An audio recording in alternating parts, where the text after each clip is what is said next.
संसार की चीजों से सुख लेने की वास्तव ने हमें दुखी किया था।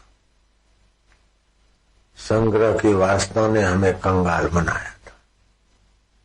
जब सब छोड़ ही जाना है तो संग्रह क्या करना। प्रयत्न न करो प्रभु को पाने का, स्वतः प्रभु पाए पवाए। जिस प्रभु को हम छोड़ नहीं सकते,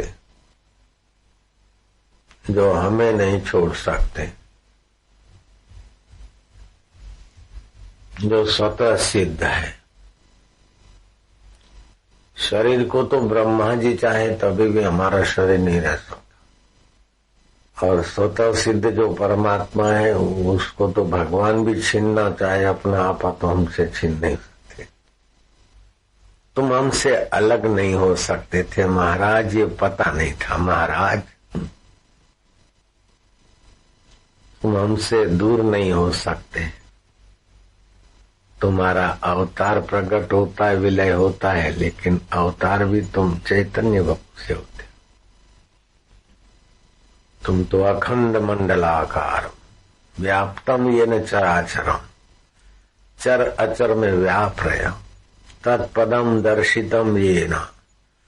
ऐसा पद का जो ज्ञान देते उस गुरु को हम प्रणाम करते। तस्मै से गुरुवे नमः। तरंग समुद्र को खोजे नहीं, तरंग को विश्रांति पाने दो, वो समुद्र है। जीव ब्रह्म से कभी नहीं मिल सकता है।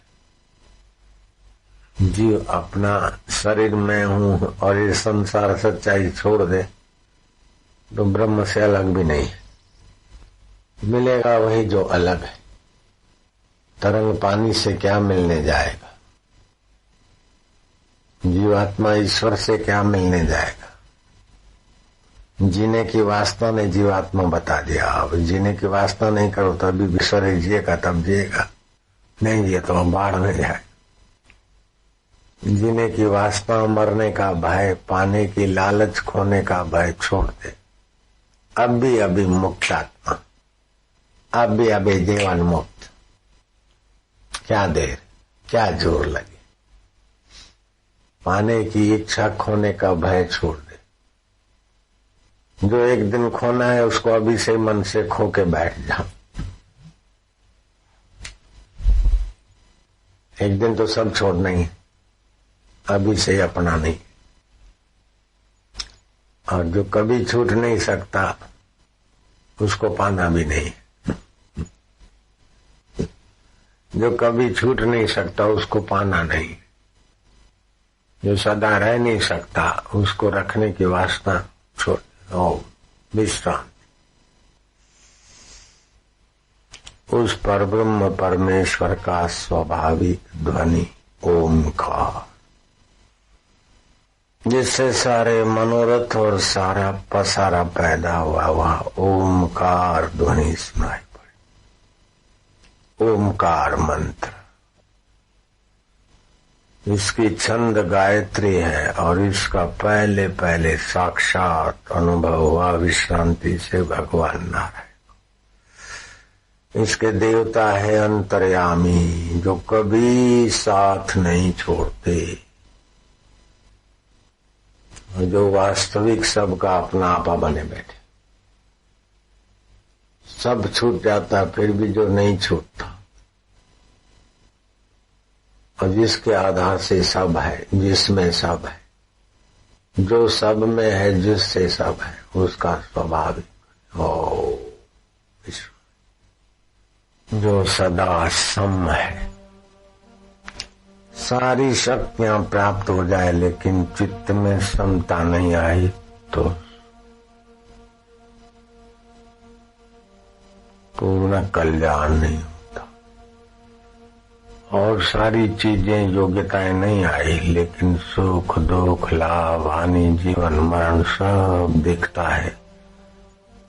वो सम तत्व में आत्मा, समता आ गई, सब हो गया। ये गीता का समत्व युग।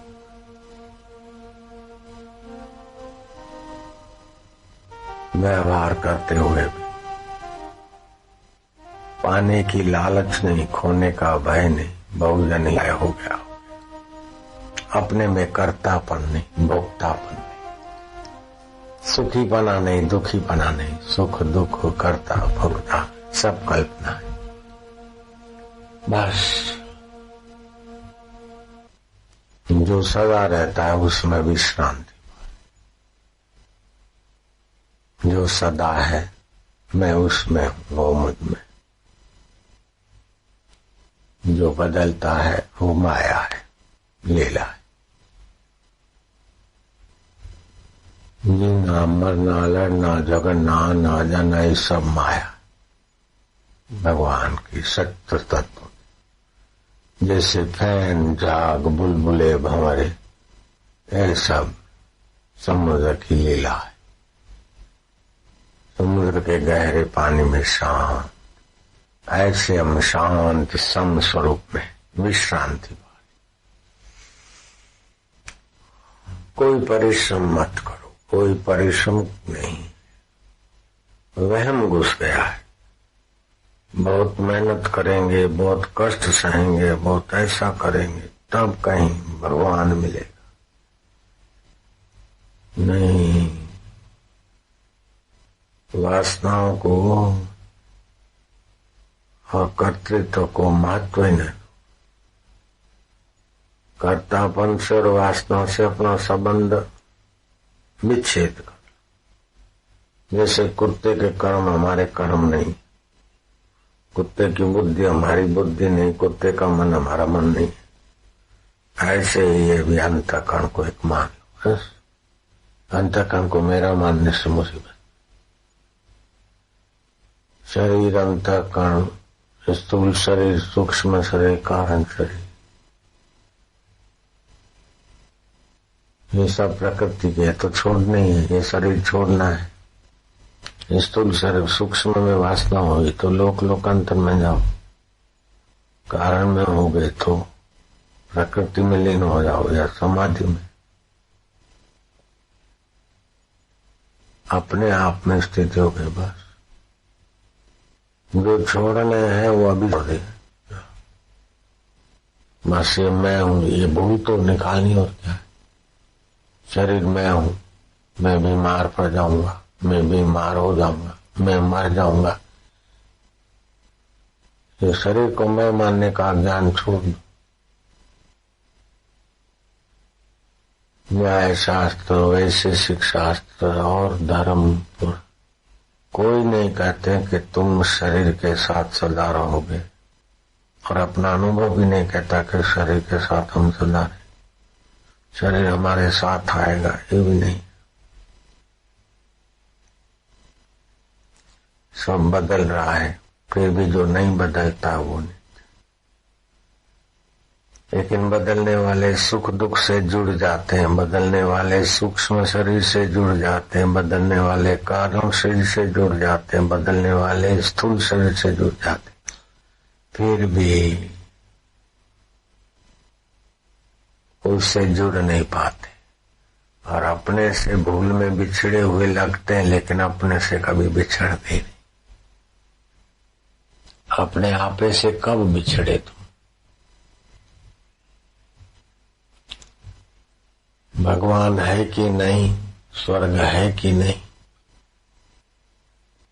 यह हो सकता है। मैं हूं कि नहीं ऐसा कभी सोच सकते? मैं तो सदा, जो सदा है वही आत्मदेव, वही नित्य। ईश्वर अपने सदा होने पने में समाहित,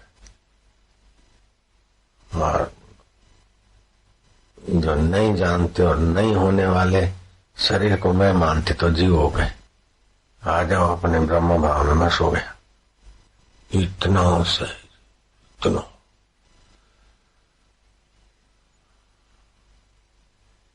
ध्यान समाधि करे 60,000 वर्ष के, लेकिन जगत का भोग और संग्रह की इच्छा हुई तो हिरण्याकर्षण भोग।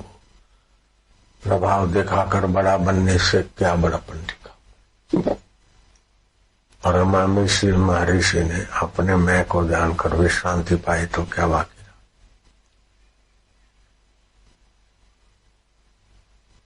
जो पाना चाहते, करना चाहते, वो कौन है उसको खोल, शांत हो जाए।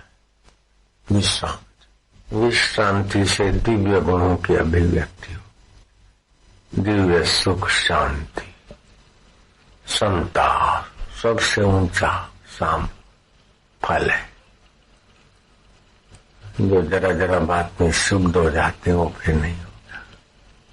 कर्तापन, भोक्तापन, सुखीपन, दुखीपन, ये सब छिछड़पन में, पानी के ऊपर छिछरी थाव में सब है, गहराई में कुछ। नींद में जो विश्राम है वो देह का अभिमान, देह की आसक्ति, देह का बंधन नहीं मिटा सकता। लेकिन थक प्रभु में विश्राम, चेतनता युक्त विश्राम चित्त को शीतल करता है। ध्यान में से उठोगे और सुबह नींद में से उठोगे, उसमें फर्क है।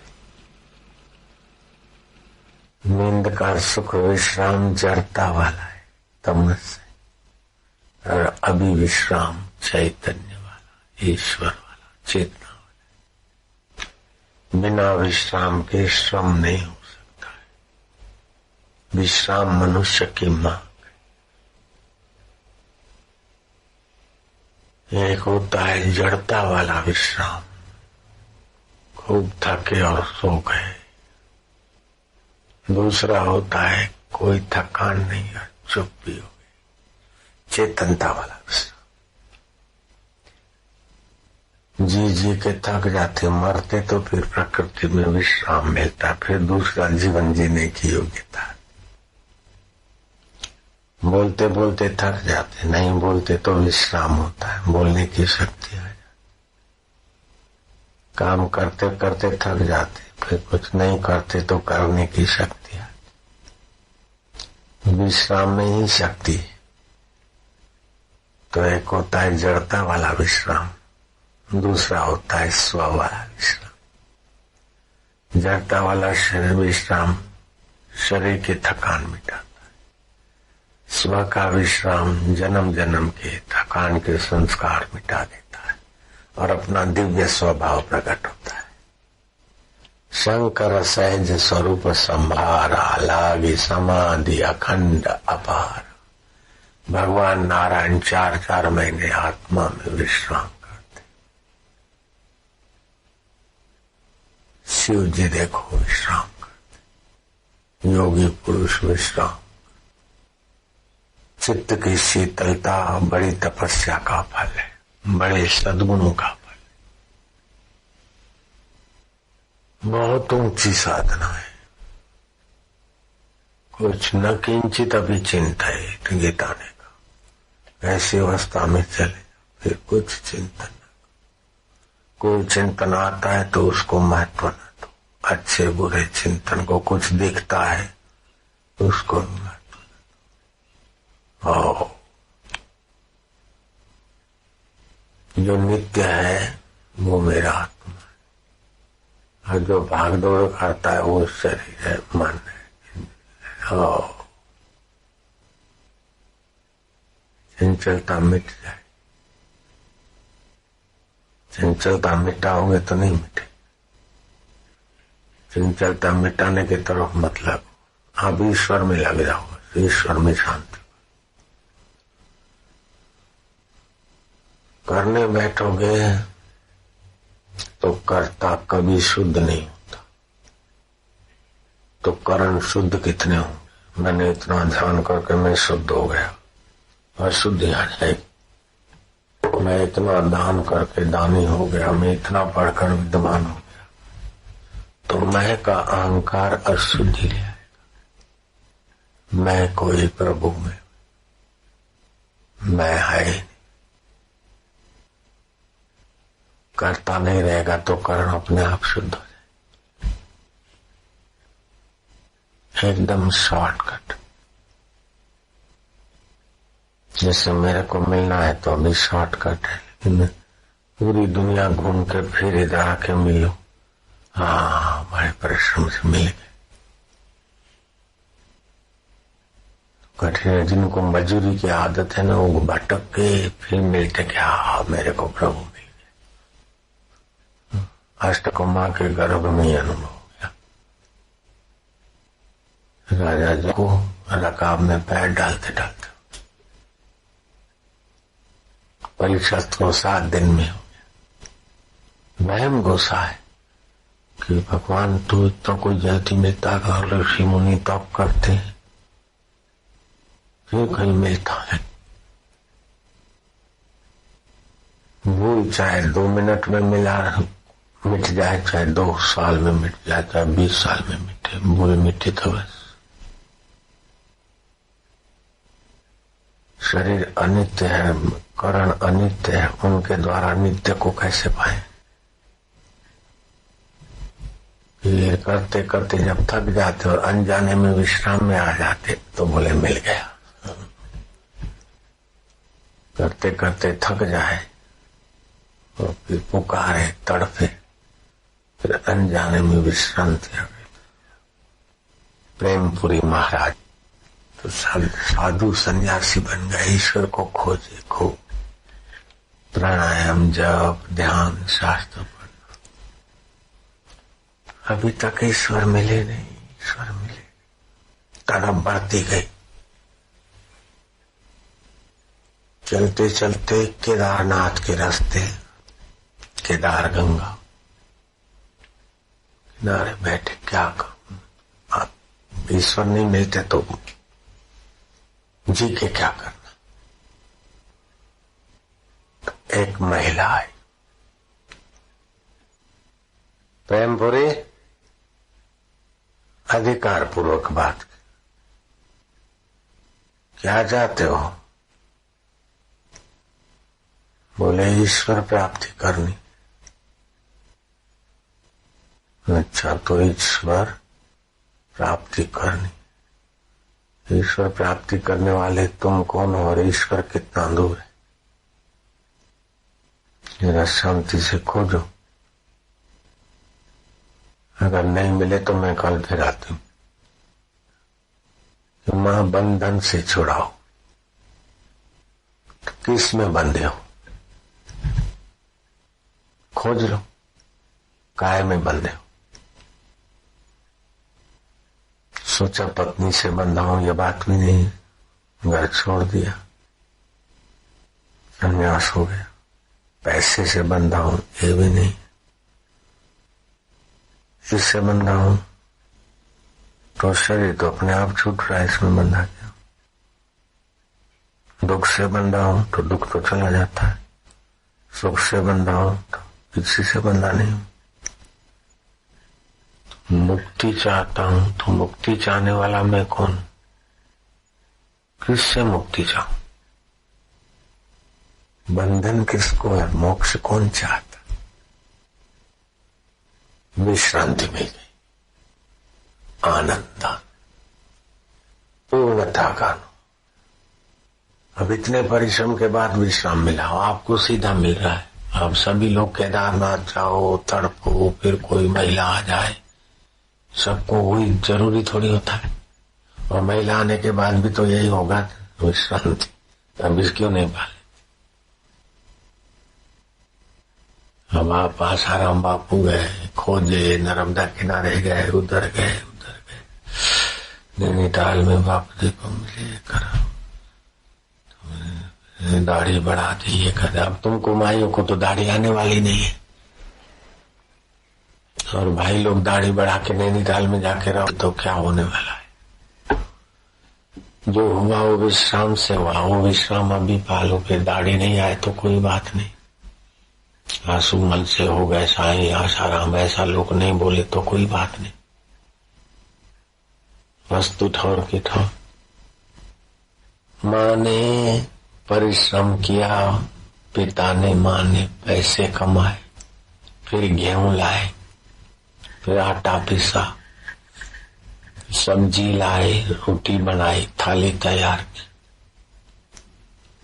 अब आप खाते हैं तो आपको जो स्वाद आ रहा है वही उनको स्वाद आ रहा है। आपका जो पेट भरता है उनका वही भरेगा। तो स्वाद आना, भूख मिटना और तृप्ति, माता पिता बच्चे बच्ची का सबका एक साथ होगा। अब माता पिता ने गेहूं लाया, अब जरूरी है कि आप थाली छोड़ के गेहूं लेने जाएं। जरूरी है क्या? आप सब्जी ढूंढने जाए, जरूरी है क्या? जब थाली तैयार है तो माता को पिता को खाने में जो भूख मिट रही है, स्वाद आ रहा है, तृप्ति हो रही है, वही दूसरों को होगी। ऐसे भगवान नारायण ने समाधि की, खोजते खोजते विश्राम पाया ओमकार, या गुरु जी ने विश्राम पाया, और खोजे खोजे फिर विश्राम पाओ, अभी सीधा पालो। इसको बोलते गुरु कृपा ही केवलम। अखंड मंडलाकार व्याप्तम येन चराचर तत्पदम दर्शितम येन, वही तो है चैतन्य आत्मदेव। तत्पदम दर्शितम येन तस्मै से गुरुवे नमः। ऐसे समर्थ सतगुरु को मैं प्रणाम करता हूं।